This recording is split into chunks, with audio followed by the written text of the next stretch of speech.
I accidentally became famous and it almost ruined my life. It started with a coffee. That's not a metaphor or some fancy opening line, I mean it literally.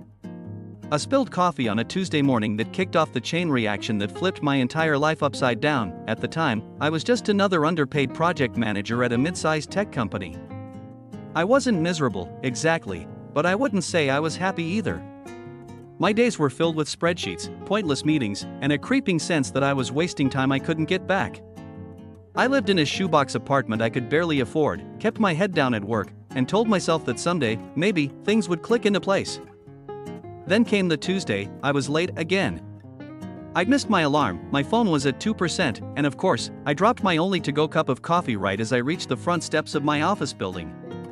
The coffee soaked through my shirt, and in that exact moment, someone decided it was the perfect time to livestream their morning hustle vlog right outside the building. That's how the internet met me for the first time, shirt stained, clearly frazzled, mouthing the words, "Are you kidding me?"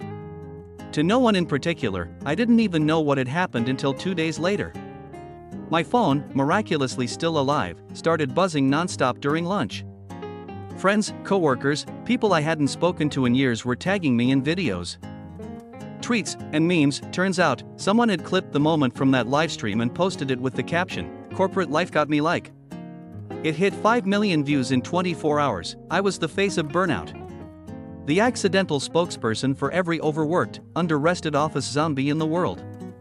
And the internet loved it. At first, it was kind of funny. A coworker joked that I should lean into the brand, maybe start a YouTube channel or something. But by day 4, it wasn't funny anymore. I couldn't open my phone without seeing my face. People started recognizing me at the grocery store. One girl even stopped me to say, "You're the guy from the coffee meltdown. You're, like, my spirit animal." I laughed, but inside, it felt like I'd lost control of my own image and, weirdly, my identity. What none of those viewers knew was that I had been quietly considering quitting for months. Not in a dramatic burn it all down kind of way, just that low, persistent ache that follows you through the work week. I used to daydream during meetings about moving to a smaller city, picking up freelance gigs, maybe finally writing the script I'd abandoned in college, but now I felt like I couldn't. Because suddenly, I wasn't just some anonymous guy thinking about leaving his job. I was that guy.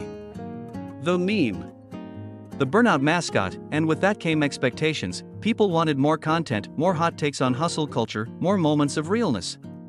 Strangers were DMing me asking if they should quit their jobs too. Like I had answers. Like I had anything figured out, the truth?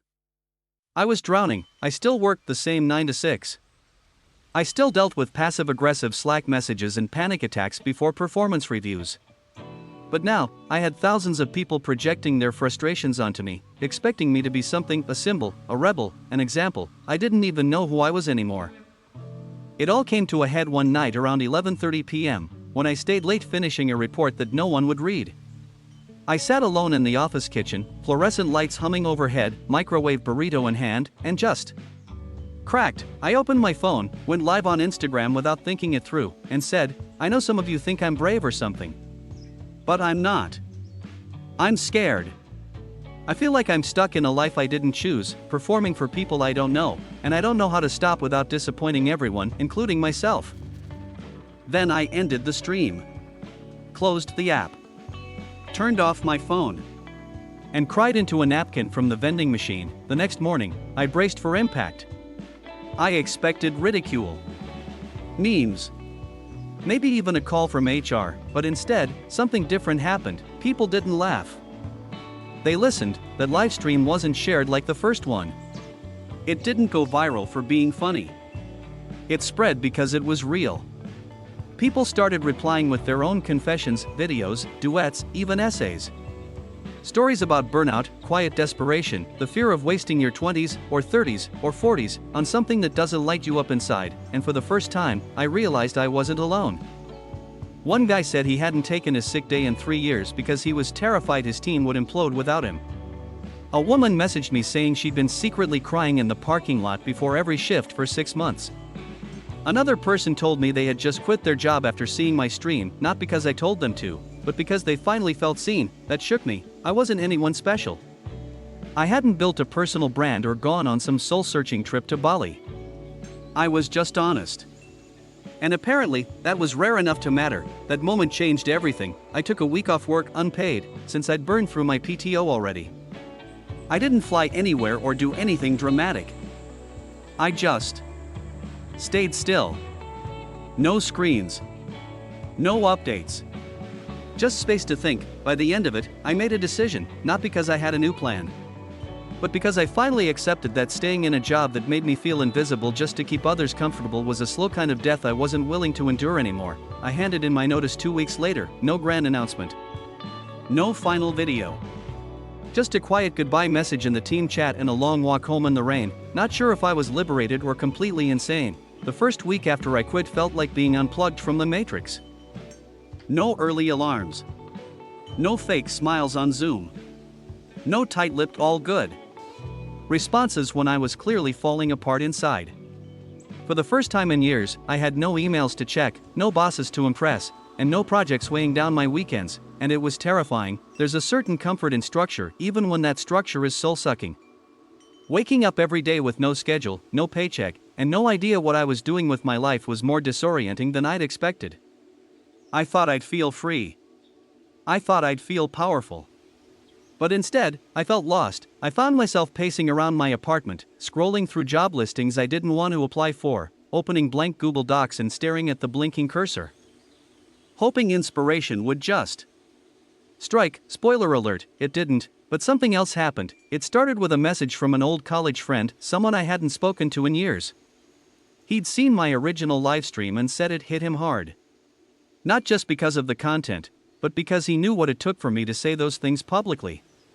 He remembered me as the guy who always played it safe, the guy who never took chances unless the odds were 100% in his favor. You stepping away like that? He wrote. That was the bravest thing I've seen you do. That message sat with me. For so long, I thought bravery looked like bold speeches, massive risks, viral moments. But sometimes, bravery is the quiet stuff. Like choosing discomfort over numbness. Choosing change over routine. Choosing yourself even when nobody else gets it. And with that shift, something inside me cracked open. I didn't magically become a different person overnight. But I started doing things differently. I took a freelance writing gig, just one article about burnout in digital culture. It didn't pay much, but the editor said, "You've clearly lived this, and it shows." That one article got shared by a few mid-tier creators. Then a mental health nonprofit reached out and asked if I'd be willing to write a blog post for them. Then a podcast invitation. Then a guest panel. Slowly, organically, I started carving out a voice, not as the coffee guy or the burnout meme, but as someone who'd been through the ringer and had something honest to say about it. I didn't pretend to be an expert. I didn't sell 10-step solutions or build a coaching course. I just kept talking about the stuff that no one wants to admit, how burnout messes with your identity, how our culture glorifies exhaustion, how hard it is to say, "I don't want this anymore." And people listened, but here's the thing, attention is a double-edged sword. When I first quit, there was an outpouring of support. But internet love is fragile. After a while, people started questioning my motives. Must be nice to quit when you have a platform. Another guy monetizing his breakdown. Are you really helping, or just building a new personal brand? At first, those comments gutted me. I second-guessed everything. Was I exploiting my own struggle? Was I just shifting from one kind of performance to another? But then I remembered something a therapist once told me, your pain doesn't have to be public for it to be real, but sharing it doesn't make it less valid either. So I kept showing up honestly, imperfectly, and let the work speak for itself.